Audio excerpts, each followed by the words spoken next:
استیفن کینگ، نویسنده مشهور آمریکایی، بیش از 600 کتاب نوشته کرده و 3 میلیارد دلار از این کتاب‌ها فروش داشته.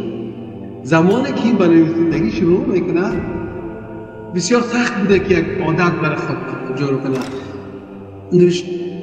روزای اول که نوشته میکنه تمام چیزایی را که نوشته میکنه با داشغال میکنه. بعد از این یک روز تصمیم میگیره میگه هر چیزی شوه من 2000 لغت در یک روز نوشتم.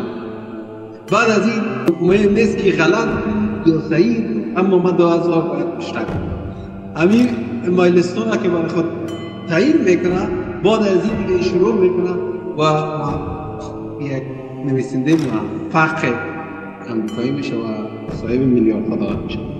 اگر تو هم میخوایی که یک عادت خوب و دست بیاری باید شروع کنی و خود شروع کنی و تعیین کنی که من روزانه چی کنم و بعد از 1 سال یا بعد از 5 سال تو تغییر در وجودت میبینی. پس همین عادتهای خورده را که ما بخوایم تعیین کنیم روزانه میتونیم به هدف بزرگ خود برسیم.